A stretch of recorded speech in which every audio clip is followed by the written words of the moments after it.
Halo guys, balik lagi bersama Bang Theo di sini. Kali ini Bang Theo akan melanjutkan cerita Again the Sky Supreme. Buat kalian yang penasaran, langsung saja ya simak video kali ini.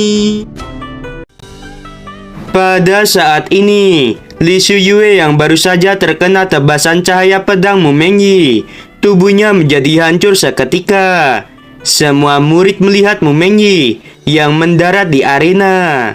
Dari 5 juta murid Istana Jiwa Ilahi, hanya beberapa murid yang menebak bahwa Li Shuyue sudah mati dan tubuhnya sudah hancur. Sebagian besar murid melihat sekeliling, dan ketika mereka tidak melihat Li Shuyue di arena, mereka menjadi kebingungan dan berkata, "Di mana senior Li Shuyue? Apakah senior Li Shuyue sudah mati?" Senior Li Shuyue mendapatkan warisan dari dewa yang begitu kuat. Tidak mungkin dia mati begitu saja. Mendengarkan suara para murid, Sugeyu yang berada di atas pavilion menjadi muram. Lalu dia berkata, "Kalian semua diamlah." Tiba-tiba, semua murid terdiam. Kemudian Sugeyu berkata lagi, "Senior kalian tidak kompeten. Sekarang dia sudah mati." Begitu Sugeyu mengatakan hal itu, mata para murid menunjukkan kesedihan dan ketidakpercayaan. Pada saat ini, seorang murid laki-laki yang memiliki wajah seperti Li Shuyue, dia menatap Sugeyu sambil meneteskan air mata. Lalu dia berkata, "Kepala istana, bagaimana dengan tubuhnya?" Sugeyu menghela napas dan berkata, "Tubuh Li Shuyue sudah hancur dan menghilang." Mendengarkan hal itu, murid laki-laki itu berteriak dengan keras, "Tidak, kakakku, Mu Mengyi, aku akan menghabisimu." Murid laki-laki itu menghilang dan muncul di arena. Dengan lambaian tangan kanannya, kabut hitam tebal melesat ke arah Mu Mengyi. Tanyun berkata, "Mengyi, hati-hati, itu kabut beracun." Tanyun sangat marah. Dia menggunakan langkah Dewa Hongmeng dan langsung muncul di arena. Lalu telapak tangan kanannya menghantam punggung murid laki-laki itu dengan kecepatan yang sangat cepat. Itu membuat tubuh murid laki-laki itu terkoyak. Tanyun dengan cemas muncul di depan Mu Mengyi. Lalu dia membawa Mu Mengyi pergi dari arena. Tubuh Mu Mengyi membiru dan wajahnya menunjukkan bahwa dia merasakan rasa sakit. Tanyun buru-buru memeriksa. Untungnya, Mu Mengyi hanya menghirup sedikit racun dan tidak membahayakan nyawanya. Mu Mengyi bisa pulih dalam waktu 1 hari. Kemarahan memenuhi hati Tanyun. Lalu dia menatap Sugeyu dan berkata, "Sugeyu, murid istanamu sungguh tercela." Sugeyu menunjuk Tanyun dengan marah, lalu dia berkata, "Kamu sungguh lancang. Mengenai Li Sugang yang baru saja menyerang Mu Mengyi secara diam-diam, masalah itu sudah selesai, karena kamu baru saja menghabisi Li Sugang." Tanyun bergumam di dalam hatinya, "Sugeyu, tunggu saja. Tidak akan lama lagi, aku pasti akan menghabisimu dan menghancurkan Istana Jiwa Ilahi segera." Dan Te Song bertanya kepada Tanyun mengenai situasi Mu Mengyi. Setelah itu, dia menatap Sugeyu dan berkata, "Ini adalah kompetisi yang adil. Kepala Istana Zuge, kepala sekte ini tidak ingin situasi serupa terjadi lagi. Aku ingin kamu melakukan sesuatu pada murid-muridmu." Sugeyu menarik napas dalam-dalam. Dia tidak menjawab dan Te Song, tetapi dia menatap ke arah 5 juta murid Istana Jiwa Ilahi. Lalu dia berkata dengan dingin, "Istana Jiwa Ilahi adalah yang terkuat dari 3 sekte kuno yang ada. Siapapun yang berani mengganggu kompetisi ini, maka dia akan dihabisi tanpa ampun." 5 juta murid buru-buru berlutut dengan panik. Lalu mereka berkata serempak, "Murid mengerti." Setelah Sugeyu meminta para murid untuk berdiri, He Chaoyang melesat dan muncul di arena. Sugeyu berkata, "Chaoyang, Pertarungan kedua ini menentukan kita menang atau kalah. Jadi kamu mundurlah. Setelah Hee Yang pergi dari arena, Suge-yu menatap Nanggong Yukin dan dengan enggan berkata, "Kiner, kamu harus bertarung. Kamu harus memenangkan pertarungan kedua. Jika tidak, kamu akan dihukum dengan berat." Setelah menjawab, Nanggong Yukin menarik napas dalam-dalam dan bergegas ke arena. Para murid Istana Jiwa Ilahi memandang Nanggong Yukin dengan penuh kekaguman. Lalu mereka berkata, "Ini hebat. Gadis suci akan bertarung. Istana Jiwa Ilahi pasti akan memenangkan pertarungan kedua." Ya, gadis suci tidak mungkin kalah dari murid sekte suci Huangfu. Dalam 10.000 tahun terakhir, tidak ada murid jenius yang seperti gadis suci. Suara para murid Istana Jiwa Ilahi masuk ke telinga Song Wuxiao dan Sui Zhian. Jika bukan karena perintah Tan Yun, Sui Zhian pasti akan naik ke arena dan bertarung dengan Nanggong Yukin. Song Wuxiao berkata, "Aku akan melawannya." Dengan semangat juang yang tinggi, Song Wuxiao ingin melompat ke arena. Tan Yun mengulurkan tangannya dan memegang Song Wuxiao. Lalu dia berkata, "Xiao, aku akan melawannya. Nanggong Yukin sangat kuat, jadi biarkan aku saja." Song Wuxiao sedikit mengangguk. Lalu dia berkata, "Baiklah, kamu harus berhati-hati." Tan Yun mengangguk. Dia melompat ke arena dan menatap Nanggong Yukin. Tiba-tiba Dante Swangsong berdiri dan berkata, "Tan Yun, kamu harus ingat bahwa sekte suci Huangfu selama 40.000 tahun terakhir belum pernah mengalahkan Istana Jiwa Ilahi. Berjanjilah pada kepala sekte ini bahwa kamu harus menang." Sebuah keraguan terlihat di mata Tan Yun. Lalu dia membungkuk dan berkata, "Murid ini akan melakukan yang terbaik." Dan Dante Swangsong tertawa. Dia sangat ingin melihat Tan Yun mengalahkan Nanggong Yukin dan memecahkan mimpi buruk selama 40.000 tahun terakhir. Pada saat ini, Suge-yu bergumam di dalam hatinya, "Aku baru saja mengatakan bahwa jika Kiner kalah, dia akan dihukum dengan berat. Aku tahu bahwa Tan Yun menyayangi Kiner. Aku pikir Tan Yun akan kalah.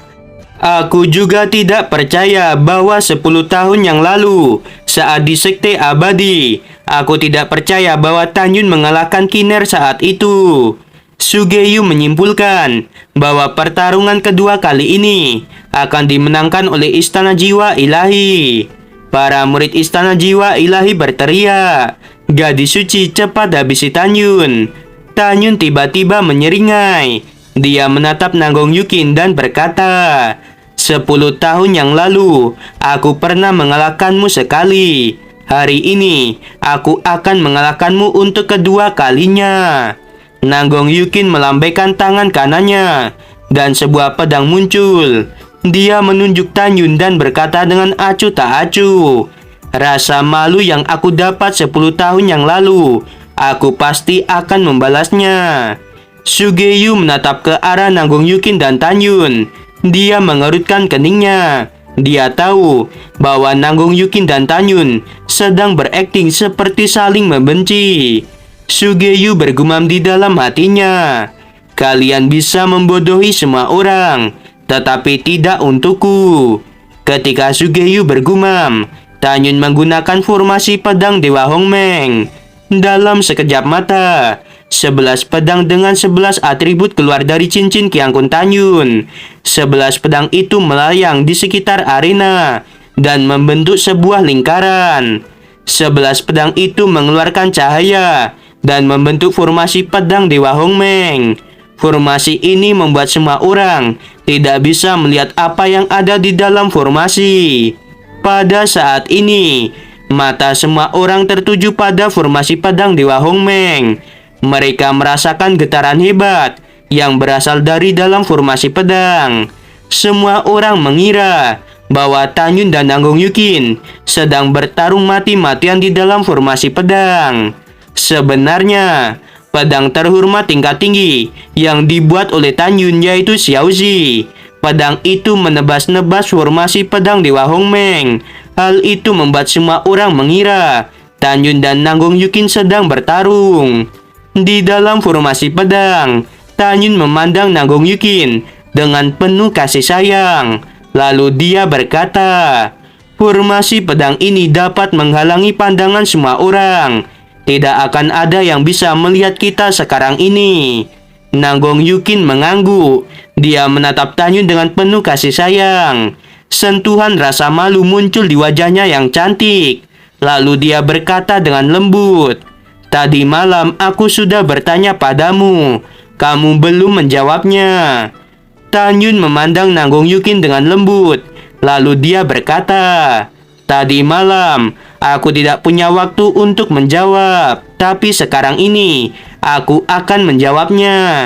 Nanggong Yukin berkata, "Aku ingin kamu mengatakannya dengan keras."